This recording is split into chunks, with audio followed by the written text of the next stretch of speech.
আবার আবার সেই হাত, আবার সেই হাত। বাঁচাও, আমাকে বাঁচাও, না না বাঁচাও। না না না না না, এ হতে পারে না, না এ হতে পারে না, না না।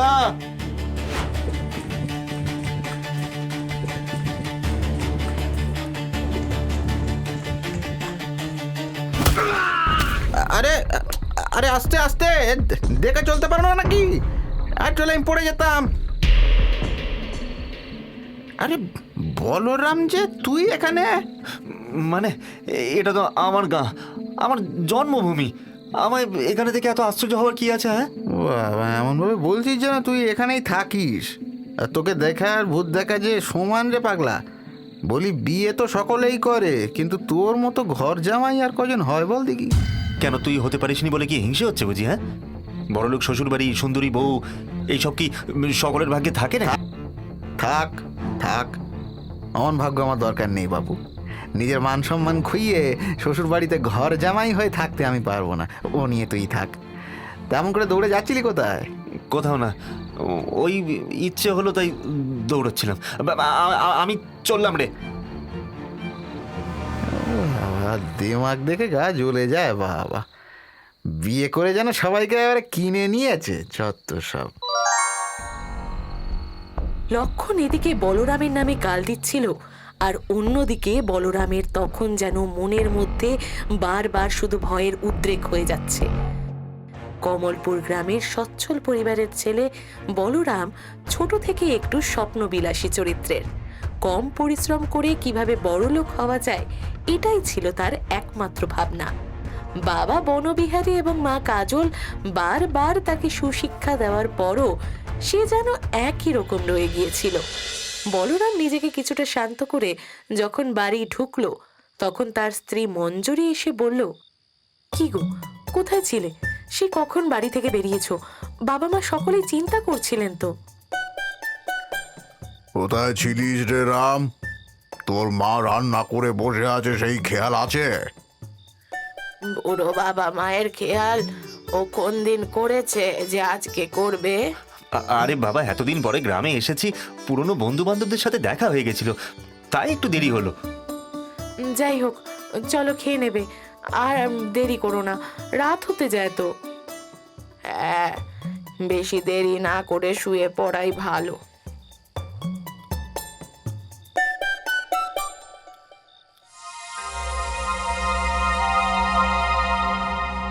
বাবা, তুমি এখনো জেগে আছো? ভেতরে এসো, তাড়াতাড়ি ভেতরে এসো। মানে আমি খাওয়া দাওয়ার পরে রোয়াকে বসে কিছুক্ষণ তামুক খেয়ে তারপরে ঘুমোতে যাই। সব কিছু কি ভুলে গেছিস নাকি? বাবা, তামাক তো ঘরে বসেও খাওয়া যায়। দয়া করে আমার কথাটা শোনো। এইভাবে রাতের বেলা বাইরে বসে থাকা ঠিক না। ঘরে চলো, আমি দৌড় দিয়ে দেবো। কি আবল তাবল বকছিস বলতো? যা, গিয়ে শুয়ে পড়। আমাকে নিয়ে অত চিন্তা না করলেও চলবে, যা। বাবা, আমার কথা একটিবার শোনো। বসে থাকলে পুকুর পাড় দেখা যায়, আর পুকুরে... সত্যি করে বলতো রাম, তুই কি নেশা করে এসেছিস? মানে এইসব গুণ আয়ত্ত করে নিয়েছিস বুঝি? হ্যাঁ, না হলে তো এইসব আজগুবি কথা বলতিস না। হ্যাঁ, ছ্যা, ছ্যা, ছ্যা, ছ্যা, ছ্যা, ছ্যা, ছ্যা। না বাবা, না, আমি নেশা করিনি, আমি সত্যি কথা বলছি। ও আমাদের সবাইকে শেষ করে দেবে বাবা। ওই পুকুর থেকে উঠে এসে ও আমাদের শেষ করে দেবে। আমি এসেছি, ও জেনে গেছে। ও কাউকে ছাড়বে না, ও কাউকে ছাড়বে না। এই এই রাম, কি হয়েছে তোর? কার কথা বলছিস তুই? কে ক্ষতি করবে আমাদের? শিউলি, বাবা, শিউলি আমাকে শেষ করে দেবে বাবা। শিউলি? কি কি বলছিস কি তুই? শিউলি মারা গেছে, তা 3 বছর হয়ে গেছে। ওই জন্যই তো বাবা। তোমরা কি ভাবো আমার এখানে থাকতে ইচ্ছে করে না? আমি কি ইচ্ছে করে শ্বশুর বাড়ি থাকি? না বাবা, না, আমি বাধ্য হয়েছি, কারণ আমি এখানে থাকলে ও আমাকে ছাড়বে না, আমাকে বাঁচতে দেবে না ও। আমি তো কিছুই বুঝতে পারছি না রাম। এই, আমাকে পরিষ্কার করে সবকিছু বলতো। শিউলিকে তো তুই নিজে পছন্দ করে বিয়ে করেছিলি, তাহলে? হ্যাঁ বাবা, তুমি ঠিকই বলেছ। তোমার কাছে বলতে লজ্জা নেই, আমি যেদিন শিউলিকে প্রথমবার দেখি সেদিনই ভেবেছিলাম বিয়ে করলে ওকেই করব। তখন বসন্তকাল, চারিদিকে ফুল আর পাতার মেলা। সেদিন আমি পুকুর পাড়ে বসে মাছ ধরছি, ঠিক তখনই ধুর, সেই সকাল থেকে পুকুর পাড়ে বসে রয়েছি, আজ মনে হয় কপালের মাছটা চুটবে না। বাবা, তুই যা আমাদের সাথে জল নিতে আসবি আমরা তো ভাবিনি। ইস, এমন করছিস যেন আমি তোর সাথে কোথাও যাই না। বলছি, এই পুকুরে কি বড় মাছ আছে?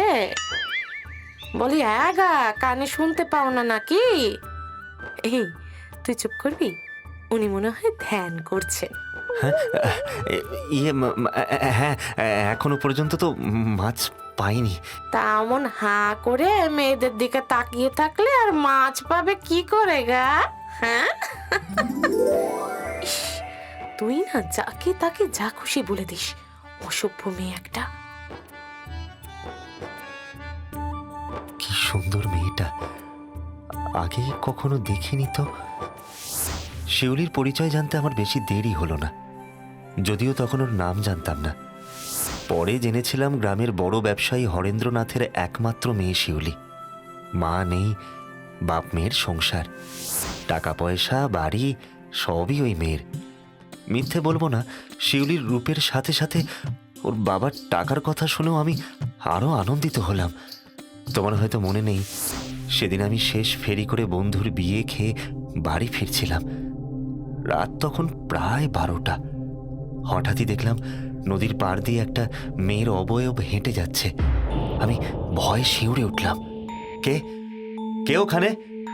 এই রাতে কোনো ভূত নয় তো?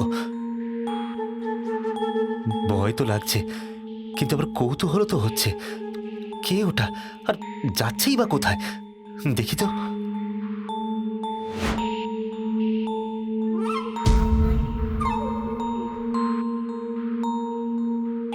একে, তুমি এখানে কি করছো? এইভাবে রাতের বেলা একা একা কেউ বেরোয় নাকি? আমি আমি এখানে এলাম কি করে? আমি তো বিছানায় শুয়েছিলাম। সেটা তো আমি জানি না। আমি দেখলাম তুমি নদীর পাড় দিয়ে জঙ্গলের দিকে যাচ্ছ। আমি তখনই ছুটে এসে তোমাকে ডাকলাম। আমি আমি আমি বাড়ি যাব, আমি বাড়ি যাব। আচ্ছা আচ্ছা আচ্ছা, তোমার কোনো ভয় নেই, আমি তোমাকে পৌঁছে দিয়ে আসবো, তুমি একটু ভয় পেও না। সেদিন আমি শিউলিকে সুরক্ষিতভাবে বাড়ি পৌঁছে দিতেই ওর বাবার যেন ধরে প্রাণ এলো। মেয়ের চিন্তায় তিনি অস্থির হয়ে গেছিলেন। তিনি আমায় বললেন, তোমায় অনেক ধন্যবাদ বলরাম। মেয়ের আমার সবই ভালো, শুধু ওই ঘুমের মধ্যে হাঁটার অভ্যেসটা ছাড়া। আমি ওকে এই খাটে শুয়ে নিচে ঘুমোই, যাতে ও বাইরে বেরোলে বুঝতে পারি। কিন্তু আজকে যে কি হলো! আমাকে ক্ষমা করে দাও বাবা, আমি বুঝতেই পারিনি। আমি জানি মা, ইচ্ছে করে কেউ কে এমন করে।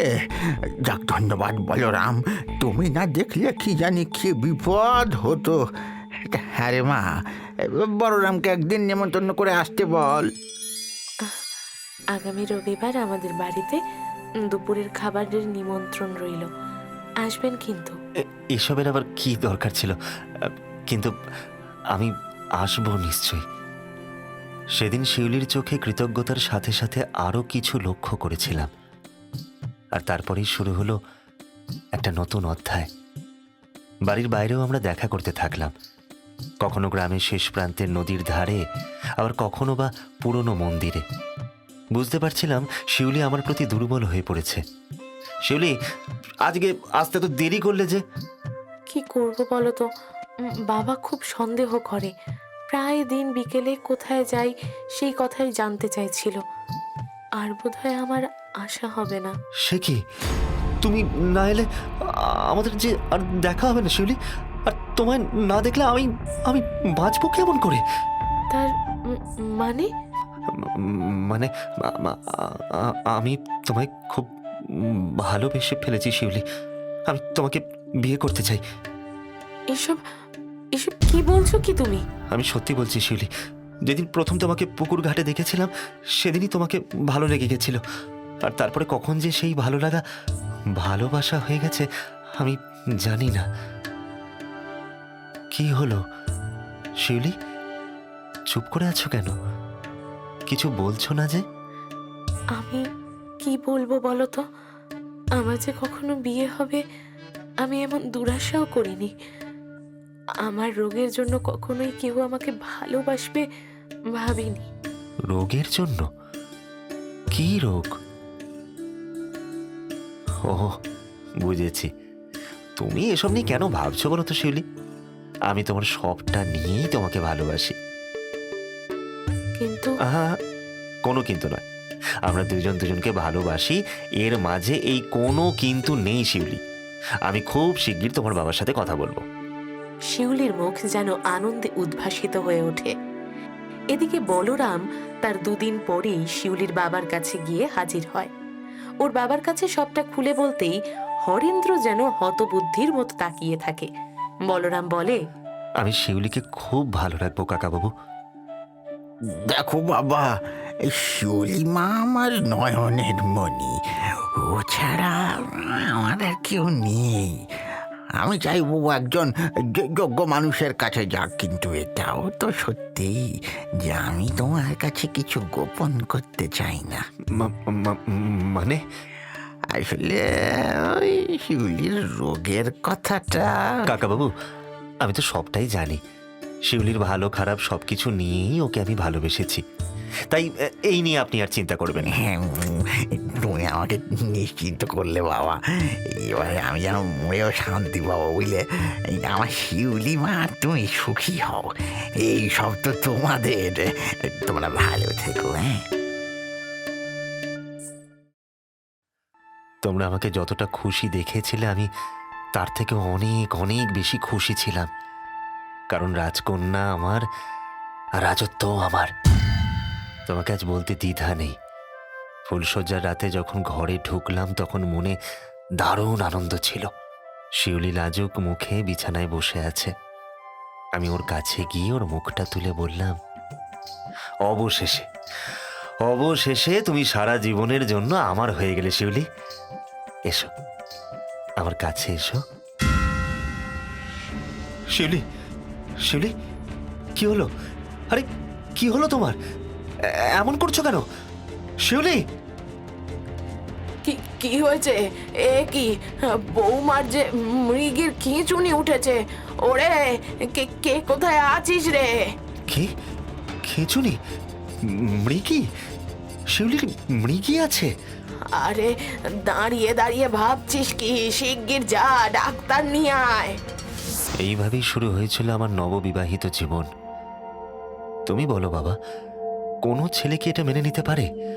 আমার স্ত্রী মৃগী রোগী। ইস, ওকে দেখে আমার যে কি ঘৃণা লাগছিল আমি বলে বোঝাতে পারবো না। কেন? শিউলি বা তার বাবা কি তোকে বিয়ের আগে এই বিষয়ে কিছু জানায়নি? না, বলেনি। শিউলি আর ওর বাবা দুজনেই আমার কাছে এত বড় কথাটা লুকিয়ে গেছিল। তাই তো আমার মাথায় তখন যেন আগুন জ্বলছিল। আমি পরদিন শিউলির কাছে ছুটে গেলাম। তখনও খাটের উপরে বসেছিল। আমায় দেখে ভেবেছিল আমি হয়তো ওর শরীরের কথা জিজ্ঞেস করতে গেছি, কিন্তু আমার মাথায় তখন যেন আগুন জ্বলছে। ও বলল, তুমি তুমি এসেছো? আমি ভাবছিলাম যে তুমি কোথায় গেলে। দূরে চলে গেছিলাম, দূরে চলে গেছিলাম আমি। তোমার এই বিচ্ছিরি রূপ দেখে ভয় পালিয়ে গেছিলাম আমি। ফুলশয্যার রাতে কত স্বপ্ন, কত আশা নিয়ে তোমার কাছে গেছিলাম, আর তুমি ছি ছি ছি ছি ছি ছি। আমি তো ইচ্ছে করে কিছু করিনি গো। তুমি তো জানো আমার যখন তখন খিঁচুনি হয়। যখন তখন খিচুড়ি হয়? কি করে জানবো আমি? হ্যাঁ, কি করে জানবো আমি তোমার মৃগী আছে? তুমি না, তোমার বাবা না, কেউ আমাকে কিচ্ছু বলনি। লুকিয়ে গেছো তোমরা আমার কাছে। ছি ছি ছি ছি ছি ছি ছি ছি। আর কি কি রোগ আছে? হ্যাঁ, আর কি কি রোগ আছে তোমার? তুমি কি বলছো? আমি তো তোমাকে বলতে চেয়েছিলাম। আর আমার বাবাও তো তোমাকে বলতে গেছিল। তুমি তো বলেছিলে যে তুমি সব জানতে। কারণ আমি জানতাম না যে ঘুমের মধ্যে হাঁটা ছাড়াও তোমার আরো কোনো রোগ রয়েছে। এই ভগবান, এসব কি হয়ে গেল? এবার আমি মেয়ের সাথে কিভাবে যে জীবনটা কাটাবো? যেও না, শোনো, এতে আমার কি দোষ বলো? যেও না, শোনো। তারপর থেকেই একই ঘটনার পুনরাবৃত্তি ঘটল। আমি যখনই সব ভুলে শিউলির কাছে যেতে চাই, শিউলির খিঁচুনি তার সুন্দর রূপকে কদাকার কুৎসিত করে তোলে। ঘেন্নায় আমি সেটিয়ে উঠি। পরে শিউলি কাঁদতে কাঁদতে আমায় বলে ওঠে, ওগো, এইভাবে তুমি আমার থেকে মুখ ফিরিয়ে নিও না। আমি কি করব বলো? আর এতে আমার দোষটা কোথায়? আহ, মিথ্যেবাদী, জোচ্চোর পরিবার তোমার। মিথ্যে কথা বলে তোমাকে তোমার বাবা আমার ঘাড়ে চাপিয়ে দিয়েছে। মিথ্যে? এই কথা মিথ্যে? তুমি যদি ভুল বোঝো তার জন্য কি আমি দায়ী? আচ্ছা, তাই নাকি? আর আমার জীবন, হ্যাঁ, আমার জীবনটা যে শেষ হয়ে গেল, তার জন্য কে দায়ী বলো? হ্যাঁ, তার জন্য কে দায়ী? তোমার মতো রোগীকে ঘাড়ে নিয়ে বইতে হবে, তার দায়টা কার? হ্যাঁ, বেশ, তোমার যদি তাই মনে হয় তাহলে আমাকে বাবার কাছে দিয়ে এসো। বাবা আমায় কোনোদিন ফেলবে না, সেটা আমি জানি। না না না, সেটা করলে তোর বাবার সম্পত্তি, বাড়ি, জমি সব হাতছাড়া হয়ে যাবে। না না না না, আমি যে স্বপ্ন দেখেছিলাম সব বৃথা হয়ে যাবে। কিছুতেই না, আমি আমি এটা হতে দেব না। কি হলো, চুপ করে রইলে কেন? তুমি যদি আমায় ঘেন্না করো তবে আমায় বাড়ি পাঠিয়ে দাও। ওই বুড়োটার যা বয়স আর বেশি দিন টিকবে বলে মনে হয় না। এমনিতেও মরলে সবকিছু শিউলিরই হবে, আর তখন আমি সব নিজের নামে করে নিয়ে আবার বিয়ে করব। না, কখনোই না। আমাকে তোমার বাবার কাছে খারাপ করতে চাইছে, তাই তো? সেটা আমি হতে দেব না, বুঝলে তো?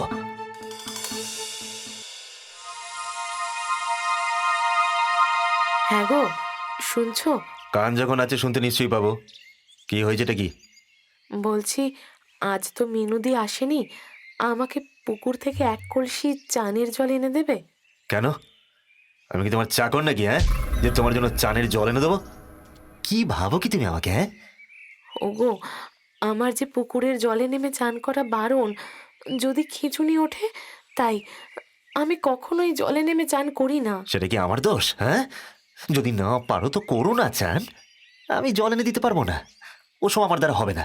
এখান থেকে যাও, যাও বলছি। বিষণ্ণ বিমর্ষ শিউলি আর উপায় না দেখে কলসি নিয়ে পুকুরের জলে নেমে গেল। আমি বারান্দায় রইলাম, একটু অন্যমনস্ক হয়ে গেছিলাম।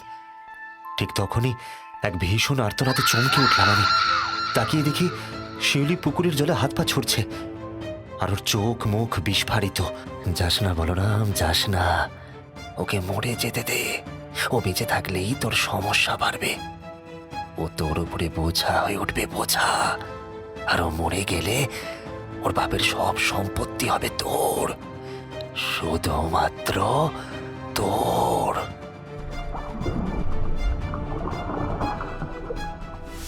আমি একটু যে ভয় পাইনি তা নয়, কিন্তু তার থেকেও যেটা পেয়েছিলাম সেটা ছিল স্বস্তি। লোকজন ভেবেছিল শিউলি পুকুরের জলে ডুবে মারা গেছে। ওর বাবা খুব ভেঙে পড়েছিল, আর আমি তাকে ছেলের মতো আগলে রেখেছিলাম। কয়েকদিনের মধ্যেই ওর বাবা সব সম্পত্তি আমার নামেও করে দিয়েছিলেন। বাবারে, মঞ্জরি, ভীষণ গরম পড়েছে। যাই একটু চান করে আসি, বুঝলে?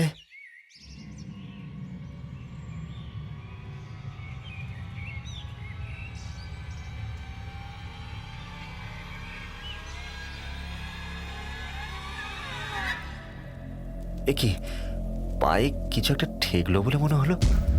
এমন নরম নরম কি এটা? দেখি তো।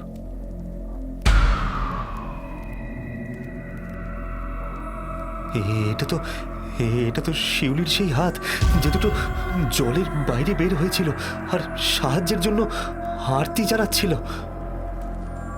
তোকে আমি ছাড়বো না। তুই আমাকে হত্যা করেছিস, তোকে আমি ছাড়বো না। বাঁচাও, কে আছো, বাঁচাও, বাঁচাও। আমার হাত থেকে তোর নিস্তার নেই, তোর সর্বনাশ আমার হাতেই লেখা রয়েছে। বাঁচাও, কে আছো, বাঁচাও, বাঁচাও। সেদিন ওই জন্য তুই ভয় পেয়েছিলি? সেদিনের থেকে বারবার বারবার শিউলি আমাকে ভয় দেখায় বাবা। ও আমাকে ছাড়বে না। এই জন্যেই আমি তোমাদের ছেড়ে, এই বাড়ি ছেড়ে শ্বশুর বাড়ি চলে গেছি বাবা। আর আজ এতদিন পরে ফেরার পরেও ও আবার আমাকে দেখা দিচ্ছে। হত ছাড়া বজ্জাত পাষণ্ড, এত বড় অন্যায় করে তুই আবার আমার সামনে দাঁড়িয়ে আছিস?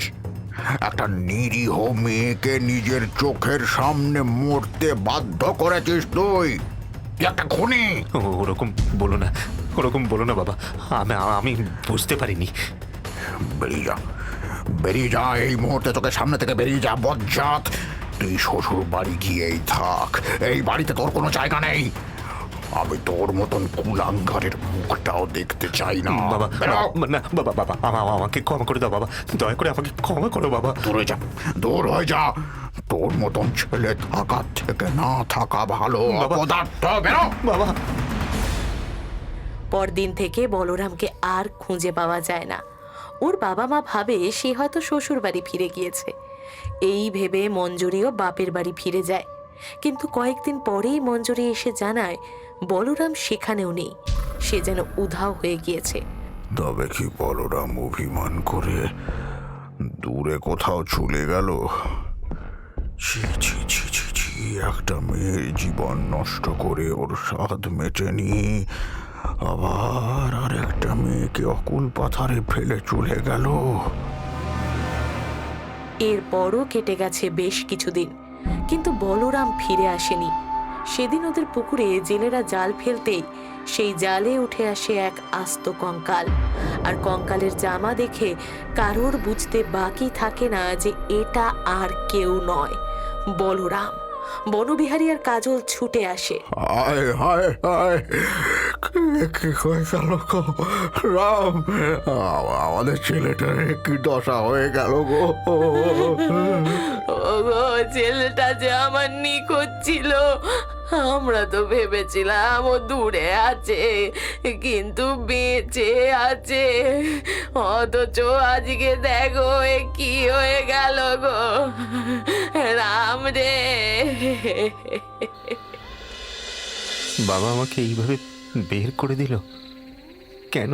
হ্যাঁ, বাবার বাড়িতে তো আমার অধিকার রয়েছে, তবে আমি এই অধিকার ছিনিয়ে নেব। এই বাড়িতে আমি ফিরবো না, আর আমি এই বাড়িতে আমি কোনো দিন আর ফিরবো না।